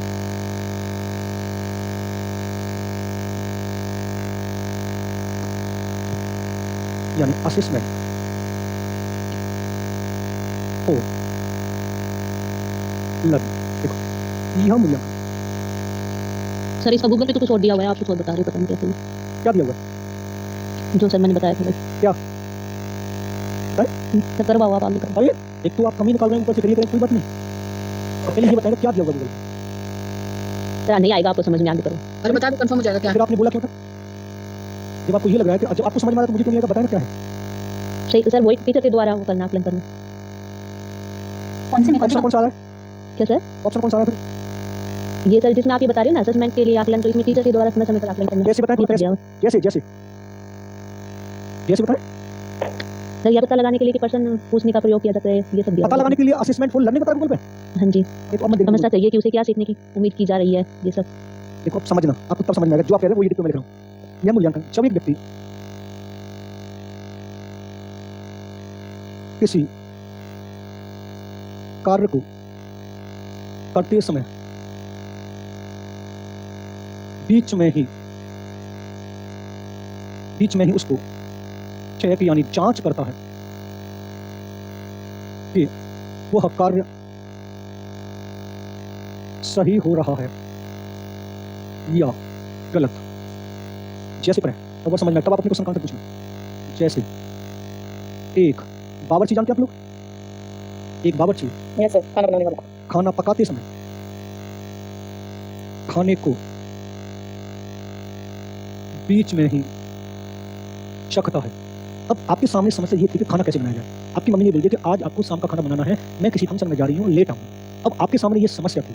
जब आप उसको करते जा रहे हैं, यूट्यूब से देखते हुए जा रहे हैं, गूगल से देखते हुए जा रहे हैं, एक कॉपी में आपने सारा स्टेटमेंट लिख दिया, मुझे पहले दाल कैसे रखनी है, ये सब जो पहले आपके द्वारा बोला गया, आपकी मम्मी के द्वारा बोला गया था, तो एक प्रॉब्लम थी ना आपके सामने। लेकिन उस प्रॉब्लम को फेस करते समय बीच में आप चेक करते चल रहे हैं कि मैं जो खाना बना रही हूँ वो सही बन रहा है या गलत बन रहा है। वो क्या है? असेसमेंट फॉर लर्निंग कहलाता है। और क्या कहलाता है? सर एक क्वेश्चन है सर जिसमें टीचर और स्टूडेंट दोनों इन्वॉल्व है, द प्रोसेस हाँ, सुना मैं इसको बता- अब सुने तो- फॉर लर्निंग एज लर्निंग। अरे मैं आपकी एग्जांपल बता दे रहा हूँ। अब मान लीजिए आपकी मम्मी जी फंक्शन में बाहर नहीं गई और आपकी मम्मी जी ये कहते हैं कि आपको पराए घर जाना शादी होगी, आप अभी खाना बनाना सीखिए, मैं आज आपको अपने सामने खाना बनाऊंगा, क्यों खाना। तब वो आपके पीछे खड़ी हो जाती है और आप खाना बनाते चलते हैं। जैसे ही आप कोई गलती करते तभी वो आ रही थी ये काम तो तुमने गलत कर दिया, तभी आप देखते हो हाँ ये काम ऐसे नहीं ऐसे। तो भी तो सीखने के लिए आप लगे, सीख तो आप ही रहे ना। मूल्यांकन तो मम्मी और टीचर कर सकता है ना, लेकिन सीख तो आप रहे ना। लेकिन जहां पर फॉर्मेटिव की बात हुई तो इंटरेक्शन हुआ था, लेकिन लर्निंग और असेसमेंट फॉर लर्निंग में किसी कार्य को कर रहे हैं, लेकिन फॉर्मेटिव में आप कौन सा कार्य कर रहे हैं ये बताओ। फॉर्मेटिव जब इवैल्यूएशन हो रहा था तो वहां पर कोई कार्य हो रहा है या नहीं, वहां पर तो जो मैंने पढ़ाया है उसको चेक कर रहा हूं कि कितना आपके दिमाग में आया नहीं आया। लेकिन यहाँ तो किसकी बात हो रही है, आपको ये तो ध्यान रखना है। मान लीजिए कि आप स्वयं के द्वारा नहीं कर रहे तो आपकी मम्मी भी कर सकती है, आपका बड़ा भाई भी कर सकता है, आपकी छोटी सिस्टर भी कर सकती है, हो सकता है आपका टीचर भी कर सकता है। मान लीजिए आपको असाइनमेंट बनाने के लिए दे दिया गया, असाइनमेंट में टीचर ने बोला कि आज आपको असाइनमेंट बनाना मेरे सामने, आपको 10 पेज लिखने हैं, तो जो आपको चेक करते हुए तो कैसे देखते देखते कौन सही लिख रहा है कौन गलत लिख रहा है। अगर आप गलत लिख रहे हैं तो आपको बता देगा आपने ये वाली लाइन गलत लिखी है, तो बीच में तो है, मैंने आपको ये वाली बताई। मतलब इसमें मैंने गलत कहां बताया था आपको, जो गूगल पे आपको ये बता रहा है वो वाला ये बता रहा है। कुछ बच्चे भी जैसे लग रही है मैं भी क्वेश्चन बोलूंगी ना तो वो भी रिकॉर्डिंग में आवाज नहीं देगा, ये ऑनलाइन जो बच्चे करते हैं हां जी से पढ़िए। सर हमने गूगल में हमने बुक में इसलिए अपने सीखा है, मतलब आपने लिखा लगभग वैसा ही है कि अधिगम के दौरान विद्यार्थी को बेहतर सिखाने के लिए उसकी रुचि। बस ये वाली बात बता दें। अब एक बात तो ये जो बताया विविधता, देखो विविधता का मतलब क्या होता है, विविधता का मतलब क्या होता है, डिफरेंशियल होता है। एक इसके साथ में व्यक्तिगत भिन्नता भी आती है, व्यक्तिगत भिन्नता यानी संसार में व्यक्तिगत भिन्नता पाई जाएगी। जुड़वा बच्चे भी शकल से फिजिकली सेम हो सकते हैं लेकिन सबके सीखने की जो गति है जो असर है वो सबका अलग अलग होता है। अब मान लीजिए इनको भी खाना बनाने के लिए दिया गया, इनको भी खाना बनाने के लिए दिया गया और सेम डिश दी गई है, तो दोनों सेम डिश सेम तरीके से बनेंगे नहीं बनेंगे, दोनों का सीखने का तरीका अलग अलग होगा। कोई बीच में चेक कर रहा है, कोई बाद में चेक कर रहा है, कुछ चेक कर रहा है, ये मैं आपको समझाने की कोशिश कर रहा हूं। लेकिन जब होगा ये वाला, जब हम किसी कार्य को सीखेंगे और सीखते इसमें बीच में करेंगे, अब आपके द्वारा भी हो सकता है और टीचर के द्वारा भी हो सकता है और आपकी मम्मी या पापा के द्वारा हो सकता है, लेकिन होगा कार्य के अंतर्गत, लेकिन फॉर्मेटिव इंटरेक्शन। सर अगर मतलब टीचर ने बोर्ड पर कोई क्वेश्चन करने के लिए दे दिया, आराम से किसी टीचर ने कोई क्वेश्चन बच्चे को बोर्ड पे करने के लिए दिया है कि आप इस क्वेश्चन को करो, बीच में वो गलत करता है तो वो उसको बीच में बताता है कि यहाँ से आपने गलत किया, तो वो असेसमेंट फॉर लर्निंग होगा। अगर ऑप्शन में ये दोनों आ रहे हैं असेसमेंट और फॉर्मेटिव, तो राइट आंसर फॉर्मेटिव होगा क्योंकि शिक्षण अधिगम प्रक्रिया चल रही है, कोई कार्य नहीं चल रहा है। खुद ने सीखना है, जब टीचर और वो बच्चा सिखा रहे तो वो फॉर्मेटिव हो गया, ये फॉर्मेटिव होगा। वो शिक्षण देखो मैं सब कुछ हाईलाइट कर तो ये ना कहीं भी हो सकती है, वो तो हम कहीं पे भी अपना चेक कर सकते हैं। आगे चलते हैं। अब उसके बाद आता है सीखने का आकलन। सीखने का आकलन किसी क्लास की नहीं है, सीखने का आकलन इसको बोलते हैं असेसमेंट और लर्निंग। देखो यह आकलन किसी व्यक्ति द्वारा, बात मत करिए आप लोग, किसी कार्य के पूर्ण समाप्त होने के बाद किया जाता है। बात किया जाता है। जैसे एक टीचर अपनी पूरी क्लास को क्षेत्र भ्रमण जानती है? Yes sir. क्षेत्र भ्रमण पर ले जाता है और वापस क्लास में आने पर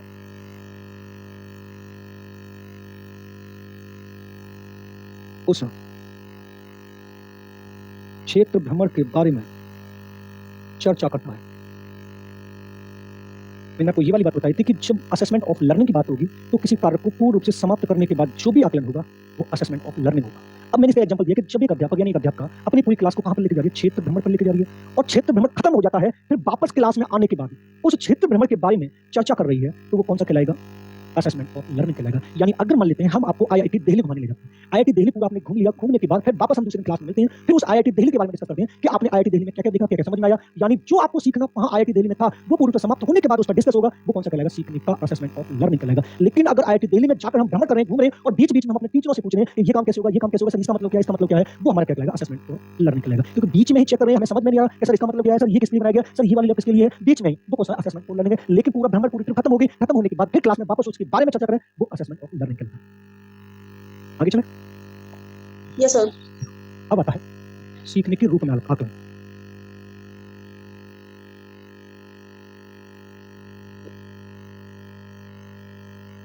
सर एक बार असेसमेंट और इवैल्यूएशन में अंतर बता दीजिएगा।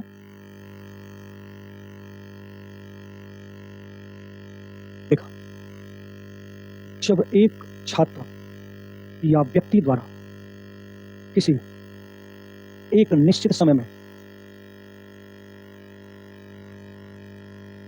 किए गए कार्य का मूल्यांकन वह स्वयं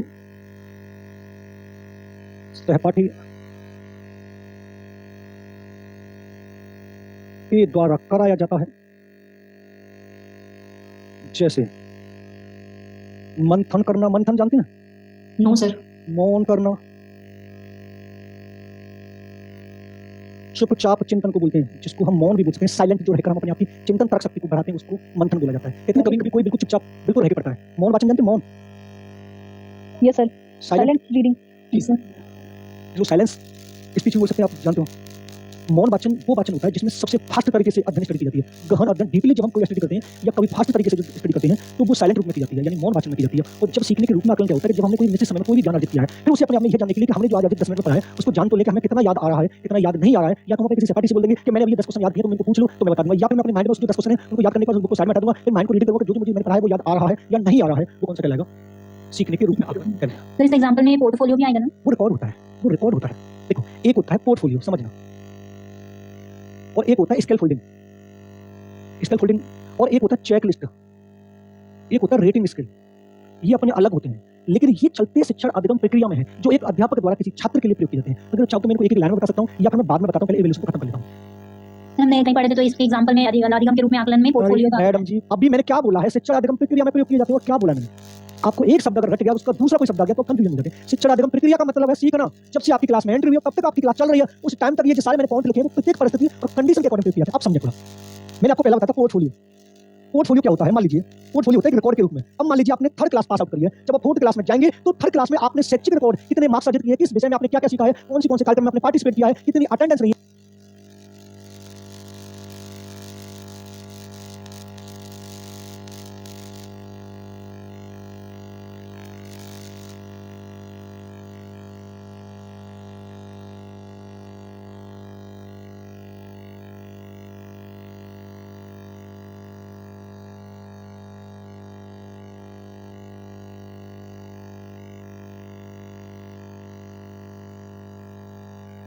रही है, कितना आपने उद्यम मचाया, कितना आप अनुशासन में रहे, कौन कौन सी आपकी खेल में रुचि है, ये सीखते समय जो जो कार्य है वो एक रिकॉर्ड के रूप में रखा जाता है, जिसको एक शैक्षिक प्रगति के रूप में रखा जाता है। उसको क्या नाम दिया? पोर्टफोलियो दिया गया। Okay sir. इसको पाया या ढांचा के रूप में माना जाता है। अब मान लीजिए आपने सेकंड क्लास आपने पास किया और सेकंड क्लास पास करते समय आप ज्यादा से ज्यादा बात करने वाले रहे हो, और थर्ड क्लास में जब आप जाएंगे, जब आपका ये वाला रिकॉर्ड जाएगा तो पहले बता दिया जाएगा इस बच्चे पे थोड़ा ध्यान रखना है, क्योंकि सेकंड क्लास में ज्यादा अनुशासन की है, क्योंकि पाया या ढांचा वो चीज होती है जिस पे आपकी जिंदगी की नींव रखी जाती है। अब बात उसके बाद आता है मेरा स्केल फोल्डिंग। सर इसमें असेसमेंट इन लर्निंग भी होता है कुछ? कैसे सर आपने ये जो पाया ढांचा के लिए जो बताया नहीं नहीं, पाया ढांचा को बोलते हैं स्केल फोल्डिंग। सॉरी, उसमें बता दिया। पोर्टफोलियो रिकॉर्ड होता है, उसमें बता दिया। स्केल फोल्डिंग तो टेंपरेरी सब कुछ होता है ना? हां, जिसको पाया ढांचा बोलते हैं, जिसको हां वो स्केल फोल्डिंग कहलाता है। वो उसमें थोड़ा कंफ्यूजन हो गया, सच बता दिया। देखो, स्केल फोल्डिंग जो होती है ये अस्थायी सहयोग होता है, यस सर। जिसको हम हिंदी में मचान भी बोल सकते हैं, पार भी बोल सकते हैं और ढांचा भी बोल सकते हैं। वाइगोत्स्की के वर्ड है ना? हां, वाइगोत्स्की के। लेकिन अगर यहां पर हम पोर्टफोलियो को देखें तो मैंने आपको बताया था वो होता है रिकॉर्ड, और रिकॉर्ड दो प्रकार का होता है। Okay sir. एक होता है कम्युलेटिव और एक होता है एनकेडोटल। वो थोड़ा उसमें बढ़ गया था। ये अलग होता है, वो ये अलग होता है। अस्थायी सहयोग। मान लीजिए छात्र किसी गलत दिशा में जा रहा है तो उसे थोड़ी बहुत सहायता दे देना, क्या पे डरने कर जाइए, वो ये कहलाता है। Okay sir, right sir. ठीक है सर इन्हें अच्छे से कराना इसको। हां जी मैम, आगे चले। सर इसमें टीचर अपना फीडबैक पता लगाता है कि जो भी प्लान था, टीचिंग प्लान, वो सही किसमें? हुआ नहीं हुआ, वो किसमें आएगा? असेसमेंट फॉर लर्निंग में आएगा, ऑफ लर्निंग में? दोबारा बता क्या? टीचर हाँ। फीडबैक लेता है खुद का कि जो मैंने पढ़ाया है वो सही पढ़ाया, बच्चों को समझ में आया या नहीं आया। अच्छा, ये वाला भी ऑप्शन है उसमें फॉर्मेटिव। हाँ जी, नहीं ये नहीं है सर, फॉर्मेटिव नहीं है। तीन ही है। नहीं, for learning, of learning, as कौन लर्निंग। लगा? कौन लगा? Okay sir. ठीक है, आगे चलते हैं। और स्टूडेंट खुद का फीडबैक लेता है, वो फिर किसमें ऑप्शन आएगा? कौन सी? देखो, पेडागोजी का तीनों ही है शब्द, सर। देखो पेडागोजी का शब्द, देखो एक बात सुनिए, मैंने आपको बताया के लिए। अब के लिए में वो बीच में चेक कर रहा है तो बीच में तो फीडबैक ले रहा है वो। टीचर भी ले सकते हैं, स्टूडेंट भी ले सकते हैं अपना, बिल्कुल ले तो सकते फॉर लर्निंग हैं। में ही आएगा ये। बिल्कुल, यहाँ पे तो पूरा कार्य समाप्त हो जाएगा ना, काम है तो वहाँ पे तो कुछ है ही नहीं। सतत और व्यापक मूल्यांकन। सतत, सर आप स्केल फोल्डिंग और चेकलिस्ट वगैरह बता देते सर। अभी बताएंगे, पहले इवैल्यूएशन खत्म कर लें। सतत और व्यापक मूल्यांकन, इसको बोलते हैं CCE। इसकी फुल फॉर्म आपको पता है, कंटीन्यूअस कॉम्प्रिहेंसिव इवैल्यूएशन। देखो, यह मूल्यांकन एक व्यक्ति के चारों पक्षों, शारीरिक को बोलते हैं फिजिकल, मानसिक को बोलते हैं मेंटल, और संवेगात्मक को बोलते हैं इमोशनली, और सामाजिक को बोलते हैं सोशोलॉजिकल। पक्षों को ध्यान में रखकर जीवन के प्रत्येक पहलू पर मूल्यांकन किया जाता है।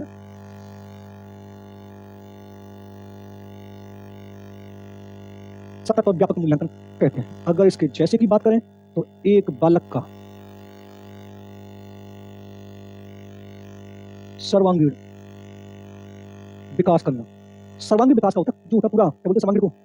कंप्लीट कंप्लीट, हाँ कंप्लीट, ओवर डेवलपमेंट। ओवरऑल भी बोल सकते हैं। अब जो ओवरऑल होगा, जो कंप्लीट होगा, वो शारीरिक रूप से होगा, मानसिक रूप से होगा, संवेगात्मक रूप से होगा, और सामाजिक रूप से जो विकास जीवन के प्रत्येक पहलू पर निरंतर किया जाता है, जो निरंतर किया जाता है वो हमारा कौन सा कहलाता है? सतत और व्यापक मूल्यांकन। अगर आपसे एक ये भी क्वेश्चन पूछ सकता है, जो सर्वांगीण का विकास का शब्द करता है, वो ये भी बोल सकता है चहुमुखी। नाम सुना होगा, चहुमुखी विकास। चहुमुखी का चार पक्ष कौन कौन से हैं? शारीरिक, फिजिकली, मेंटली, इमोशनली, सोशियोलॉजिकल। चाहूँ कि वो सर्वांगीण ये चार पक्षों को ध्यान में, अगर एक व्यक्ति के इन चार पक्षों को ध्यान में रखकर जो शिक्षा व्यवस्था दी जा रही है, जिस तरह से उसे गाइड किया जा रहा है, वो सतत और व्यापक मूल्यांकन कहलाता है। अब इसी का एक सुधार रूप है, इसको हम यहाँ पर पढ़ लेते हैं, विद्यालय आधारित मूल्यांकन।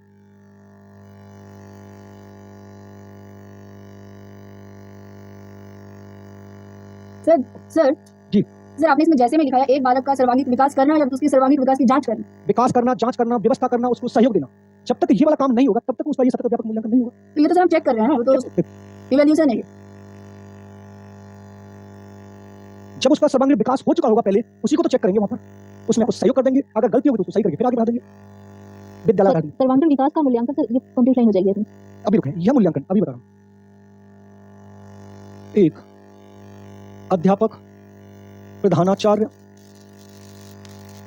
सचिव, सहपाठी द्वारा किसी छात्र का विद्यालय स्तर पर मूल्यांकन करना विद्यालय आधारित मूल्यांकन कहलाता है। जैसे संशोधन प्रणाली को अपनाना, इसका अगर मैं जैसे यहां पर लिख देता हूं, व्यवहार संशोधन, अगर इसका एग्जाम्पल आ रहा है तो उसको निर्माणात्मक में भी हम रख सकते हैं। तो इसका एग्जाम्पल और इसका एग्जाम्पल मिलते जुलते होते हैं। अगर एग्जाम्पल इन दोनों में से किसी एक का और ऑप्शन में, मान लीजिए इसका एग्जाम्पल दे दिया और ऑप्शन में ये ना रहा और ये आ रहा तो इसको भी आप लगा सकते हैं। अगर इसका एग्जाम्पल ये नहीं आ रहा तो इसको भी लगा सकते हैं। यानी ऐसा मूल्यांकन जो क्लास के बाहर, क्लास के अंदर किसी छात्र यानी जो उसका मित्र है, अध्यापक है, प्रिंसिपल है, जो सेक्रेटरी है, उसके द्वारा किया जाए, वो विद्यालय आधारित मूल्यांकन कहलाता है। मतलब कोई क्लास में लेकर आ रहा है या फील्ड में जाकर घूम रहा है, क्लास अटेंड नहीं कर रहा है या किसी भी कार्यक्रम में पार्टिसिपेट नहीं कर रहा है, वो कौन सा मूल्यांकन कहलाएगा? विद्यालय आधारित मूल्यांकन कहलाएगा। ऐसा मूल्यांकन जो जीवन के प्रत्येक पहलू पर होता है वो कौन सा कहलाता है? हमारा सीसी कहलाता है। जीवन के प्रत्येक पहलू पर जो होता है, जो ये वाला शब्द आएगा, देखो ये वाले जो चारों शब्द हैं वो विद्यालय आधारित यानी स्कूल बेस में भी आ सकते हैं, लेकिन जब इस वाले में सीसी में तो आपको ये ध्यान में रखना है जीवन के प्रत्येक पहलू पर। अगर वो ऐसे ना दे तो ऐसे भी दे सकता है बाहरी जीवन से जोड़ना। बाहरी जीवन का मतलब ये होता है विद्यालय से बाहर निकलकर जो मूल्यांकन किया जाता है, विद्यालय से बाहर, जिसको हम बाहरी जीवन बोलते हैं, विद्यालय से बाहर निकलकर जो भी मूल्यांकन होगा वो सीसी के रूप में जाना जाएगा। कहते हैं कभी-कभी ज्ञान को स्कूल के बाहरी जीवन से जोड़ना, यानी ज्ञान ऐसा प्रदान किया जाना चाहिए जो बालक के बाहरी जीवन से भी जुड़ा हुआ होना चाहिए। एक बात ये भी बोलते हैं कि जब भी बालक को होमवर्क दिया जाए तो होमवर्क उसके जीवन से संबंधित दिया जाए, उसको सीसी के रूप में जाना जाता है। पूछिए कुछ। सर एक सीसी मार्क्स भी मिलते हैं ना बच्चों को, इसी बेस पे मिलते हैं ना, तो कंप्लीट बिल्कुल ठीक है। देखो नेक्स्ट, देखो मूल्यांकन में प्रयोग किए जाने वाले परीक्षण, मूल्यांकन में प्रयोग किए जाने वाले। Sir I have a doubt जी। सर जो स्कूल में इंटरनल असेसमेंट टीचर भेजता है बोर्ड को फाइनल एग्जाम के लिए जी, वो कौन से में आएगा? बोर्ड इन दोनों में से कुछ किसमें से? नहीं सर मैं ये पूछना चाह रही हूँ कि किस में आएगा सभी पार्ट्स समेटिव में, क्योंकि वो बोर्ड के एग्जाम्स के लिए भेजा। जी जी जी जी, उसमें मार्क्स जुड़ रहे हैं आपके।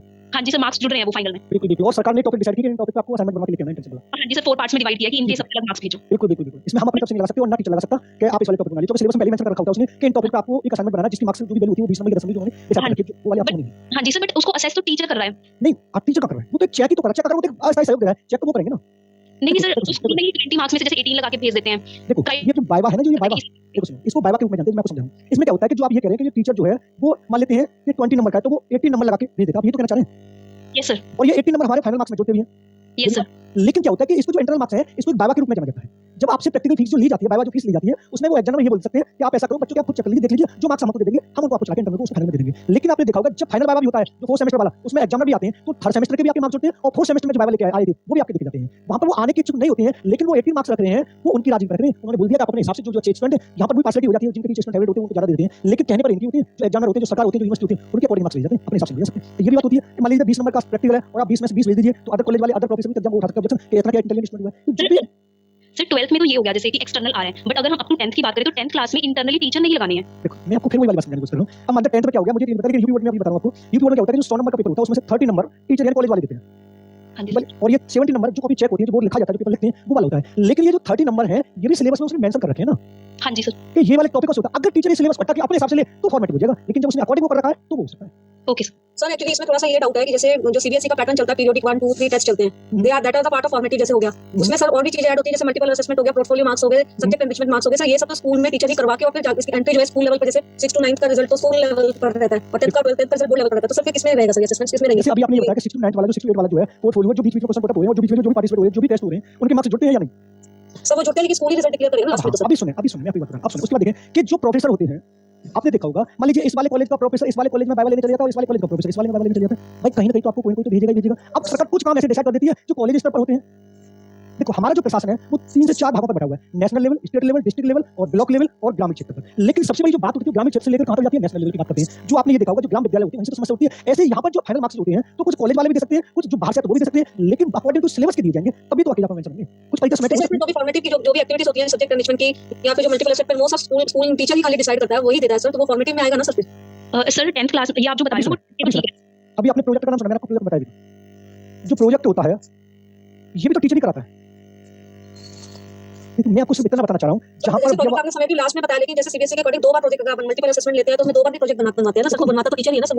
फिर मैं वही वाली बात समझने की कोशिश कर रहा हूं। देखो आप समझ क्यों नहीं, मैं आपको इतनी बात बताने की कोशिश कर रहा हूं जहां पर आपके व्यवहार में संशोधन किया जाए और जिसमें आपको कोई भी मार्क्स आपके फाइनल में न जोड़े जाए, चाहे वो टीचर द्वारा कराया जाए या सरकार द्वारा कराया जाए। अगर टीचर द्वारा कराया जा रहा है और आपका व्यवहार संशोधन हो रहा है और उसको कोई मार्क्स नहीं जुड़ रहा तो गवर्नमेंट में लगाया जाएगा। अगर ऐसा एग्जाम चाहे टीचर कराए या सरकार कराए और उसके फाइनल में मार्क्स जुड़ रहे हैं और जिसमें आपको पास इनके मार्क्स होते हैं सर, फाइनल में मार्क्स होते हैं सर इनके भी। मैं बता रहा हूं तो उसमें लगाना ना आपको बता दो। आपके दिमाग में डाउट ये हो रहा है, देखो टीचर फॉर्मेटिव सीबीएसई के अकॉर्डिंग है नहीं सर। अरे मैं आपकी बात कर रहा हूं, आपके दिमाग में क्या डाउट है? मैंने आपको ये लिखा है कि सोमेट में एक सरकार द्वारा जो पेपर कराया जाता है जो बाहर से एग्जाम होता है। अब जो सीबीएसई बोर्ड है उसमें कॉलेज वाले करा रहे हैं तो सर ये वाले फाइनल में मार्क्स जुड़ रहे हैं लेकिन करा तो विद्यालय स्तर पर टीचर है। तो ऐसा ये किस में रखेंगे? आपके दिमाग में यही डाउट है?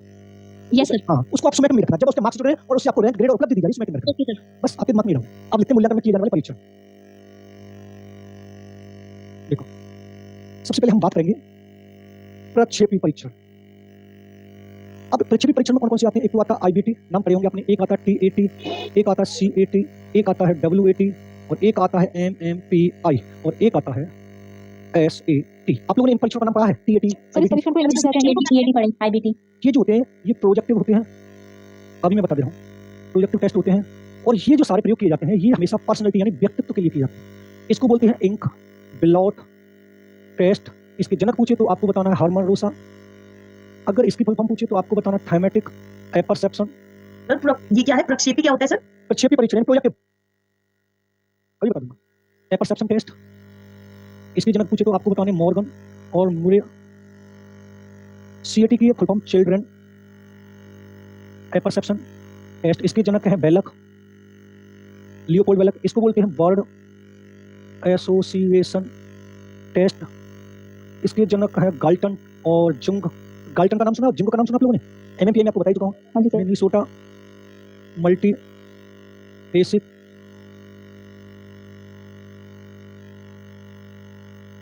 Personality inventory. इसके जनक मैंने आपको बताए थे हाथवे एंड मैककनले। एसएटी को बोलते हैं सीनियर एपरसेप्शन टेस्ट।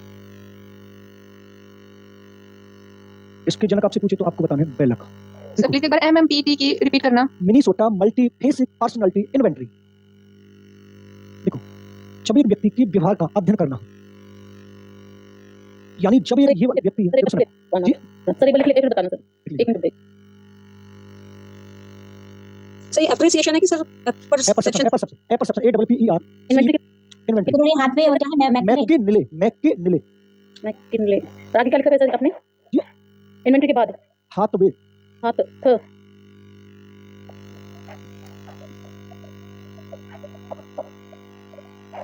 सीनियर आगे क्या लिखा है सर? एपरसेप्शन टेस्ट एपरसेप्शन बेलक बेलक बताइए। मिनेसोटा मल्टी आगे क्या लिखा है सर? Basic personality inventory. देखो प्रक्षेपी तकनीक को प्रोजेक्टिव बोलते हैं। ये क्या होता है कि जब हमारा व्यवहार यानी किसी व्यक्ति का व्यवहार किसी दूसरे व्यक्ति या वस्तु पर आरोपित हो जाता है और उस समय उस व्यवहार का अध्ययन करने के लिए प्रोजेक्टिव टेस्ट को लाया जाता है, जिसमें एक आईबीटी है। जिन लोगों ने पर्सनालिटी पढ़ा होगा या पर्सनालिटी में अभी आगे पढ़ा होगा एचपीएससी वालों को, तो पर्सनालिटी में क्या होता है, आईबीटी में क्या होता है कि मान लीजिए एक बालक होता है जिसको रोसा शाही धब्बा परीक्षण बोलते हैं हिंदी में। अभी थोड़ा समझेंगे, रोसा शाही धब्बा परीक्षण। इसमें क्या होता है कि कागज लिया जाता है, उस कागज पर एक स्याही की बूंद डाली जाती है, फिर उसे फोल्ड किया जाता है, फिर उसके बाद उसको खोला जाता है तो उस कागज पर कोई पिक्चर बनती है, कोई चित्र बनता है। अब ये जो चित्र बनता है, ये पिक्चर जो बनती है वो प्रत्येक छात्र को अलग अलग रूपों में दिखाई देती है। अब यहाँ पर प्रक्षेपी विधि का शब्द का ये भी होता है कि इसमें यहाँ पर हमें व्यक्ति के अचेतन मन में जो विचार आ रहे हैं उनको जानने के लिए प्रक्षेपी यानी प्रोजेक्टिव विधि का प्रयोग या प्रोजेक्टिव टेस्ट का प्रयोग किया जाता है। उसमें मैं आपको आईबीटी समझा रहा हूँ। आईबीटी में क्या होता है कि कागज का टुकड़ा लिया जाता है, उस कागज के टुकड़े में ऐसे एक डाला जाता है, जैसे मैं आपको बता रहा हूँ। मान लीजिए एक कागज का टुकड़ा ये है, इस कागज के टुकड़े पे बूंद डालिए, फिर उसको ऐसे तरीके से फोल्ड किया जाएगा। फोल्ड करने के बाद जब इसको खोलते हैं तो इसमें कोई ना कोई एक ऐसी कहानी दिखाई देती है, सॉरी पिक्चर दिखाई देती है और वो पिक्चर प्रत्येक बालक को अलग अलग दिखाई देती है। जब वो अलग अलग दिखाई देती है तो उस पिक्चर पर, उस कागज में जो पिक्चर दिखाई दे रही है उस वाली पिक्चर के अकॉर्डिंग उस कहानी को 3 पार्ट में लिखा जाता है, यानी वर्तमान, फिर उसके बाद भूतकाल, फिर उसके बाद भविष्यकाल। अब मान लेते हैं एक बालक को जो पिक्चर में दिखाई दे रहा है अकॉर्डिंग टू अचेतन मन कोई भी दिखाई दे, एक्स वाई कुछ भी। अब मान लेते हैं एक बालक को यहाँ पर दिखाई दे रहा है कि शेर दहाड़ रहा है, या एक एग्जांपल हिंदी में दूसरा कि बच्चा रो रहा है। रो रहा है। अब ये जो शेर धार रहा है, दूसरे को बच्चा रो रहा है, ये जो पिक्चर उसको दिखाई दे रहा है, अब इन दोनों के अकॉर्डिंग जो उसके अचेतन मन में जो आइडियाज आ रहे हैं, जो विचार आ रहे हैं, उनको जानने के लिए प्रक्षेपी तकनीक का मानते हैं। अब उसे बच्चे को ये दिखाई दे रहा है कि वर्तमान में साहब मुझे तो इसमें चित्र में ये दिखाई दे रहा है कि शेर धार रहा है, तो पहला जो वर्तमान में उसको ये लिखना है कि इस वाले चित्र में शेर धार रहा है और शेर धारते समय इस तरीके से दिखाई दे रहा है, पहला पॉइंट लिखिए। उसके बाद दूसरा पॉइंट ये लिखेगा कि ऐसी क्या स्थिति उसके साथ घटित हुई कि शेर धारने की स्थिति में आया, यानी वर्तमान में जो शेर धार रहा है उससे पहले ऐसा उसके साथ कौन सी घटना घट चुकी है जो शेर धारने की स्थिति में आया है, वो भूतकाल में लिखेगा। कुछ भी एक्सवाइजेड उसके मन में विचार आ रहे हो, क्योंकि इसका शब्द का अर्थ क्या होता है कि एक बालक एक व्यक्ति के अचेतन मन में जो विचार आ रहे हैं उनको जानने के लिए वो किसका प्रयोग कर रहा है, प्रक्षेपी। अब उसके मन में ये आया कि शेर धार रहा है इस वजह से क्योंकि वो शिकार की खोज में है, या उसे भूख लग रही है, या वो किसी को मारने की चाहत में है, ये वाली बात होती है, भूतकाल में लगी। फिर उसके बाद भविष्यकाल में जब आएगा तो उसके दिमाग में आएगा अब वर्तमान में शेर धार रहा है, धारने के बाद शेर करने क्या वाला है, उसके मन में आया धारने के बाद शेर चुपचाप बैठ जाएगा, उसके बाद यहाँ से भाग जाएगा, या जब तक शिकार नहीं कर लेगा तब तक धारता रहेगा, यानी प्रेजेंट, पास्ट और फ्यूचर, इन तीनों से संबंधित जो शेर धार रहा है उससे संबंधित उसके दिमाग में आइडिया जो आ रहे हैं उनको एक कार्ड पर लिखा जाता है। आईबीटी में अगर कार्ड की संख्या पूछेगा तो आपको बताने हैं 10 कार्ड होते हैं, 5 गर्ल्स के लिए और 5 बॉयज के लिए। अगर आपसे पूछे कुल कार्ड कितने होते हैं, 11 कार्ड होते हैं। जो 11 वाला कार्ड है वो खाली कार्ड होता है, और इस खाली कार्ड पे जो मैंने आपको ये कहानी बताई है वो उस छात्र को लिखनी होती है, जिसमें से 5 गर्ल्स को दिए जाते हैं, 5 बॉयज को दिए जाते हैं। दोनों को अलग अलग कार्ड दिए जाते हैं और दोनों को जो जो पिक्चर दिखाई देती है उस पिक्चर को देखकर जो उनके मन में विचार आ रहे हैं उनको लिखने के लिए प्रक्षेपी विधि, एक व्यक्ति के अचेतन मन को अध्ययन करने के लिए या अचेतन मन में आ रहे विचारों को जानने के लिए इस विधि का प्रयोग किया जाएगा, प्रक्षेपी विधि का प्रयोग किया जाएगा। पर्सनैलिटी जब मैं आपको पढ़ाऊंगा तो इन सबको डिटेल में अच्छे से पूरा बता दूंगा कि आईबीटी किसे कहते हैं, टीएटी किसे कहते हैं, एसएटी किसे कहते हैं, सीएटी किसे कहते हैं, डब्ल्यूटी किसे कहते हैं, एमएमपीआई किसे कहते हैं। कोई डाउट हो पूछ लीजिए। मूल्यांकन कंप्लीट। सर ये जो व्यक्तित्व के लिए हमने पढ़ा तो ये भी मूल्यांकन के अंतर्गत आए। मैंने आपको यहाँ पर लिखा मूल्यांकन में प्रयोग किए जाने वाले परीक्षण, मूल्यांकन के अंतर्गत नहीं सर आता। इसमें जो इसमें परीक्षण में फिर बुद्धि के भी परीक्षण आ सकते हैं। आते हैं, बुद्धि के परीक्षण आते हैं, पर मैं बुद्धि वाला बुद्धि पढ़ा दूं। बुद्धि परीक्षण भी आता है, क्षमता भी आता है, रुचि भी आता है और उपलब्धि भी आता है, पर्सनैलिटी आते बहुत सारे। लेकिन जो मेन पार्ट डिटेल से नहीं करवाओगे क्या? इनको हाँ जी, पर्सनैलिटी वाले पढ़ाएंगे ना इसमें। Okay sir. सर हमारे केवी वाले को पर्सनालिटी नहीं है, उस वाले में नहीं, कुछ पूछना हो बुद्धि सर बुद्धि के परीक्षण तो आपने नहीं बताया फिर। अरे मैम पढ़ाएंगे, मना कब करें। सर जी सर जी। आपने ना पहले स्टार्टिंग में जब कभी क्लास ली थी तो उसमें ये लिखवाया था कि मनोविज्ञान में जो गर्भावस्था से लेकर जो किशोरावस्था होती है उसमें फिर जन्म बताया था, और जन्म में आपने रोज और शैक्षिक मनोविज्ञान बताया था, जो 3 टाइप के होते हैं और रोज 4 टाइप के होते हैं। तो रोज आपने जो है सहसावस्था वाली अवस्था रोज के अकॉर्डिंग किशोरावस्था से पूर्व अवस्था, उत्तर अवस्था, किशोरावस्था 4 टाइप के होते हैं। वो टाइप बताएं। तो सर दोनों में जो सहसावस्था रोज के अकॉर्डिंग पूछे तो 0 से 2 ये बचना है, अगर रोज नहीं पूछे तो 0 से 5 ये बताना है।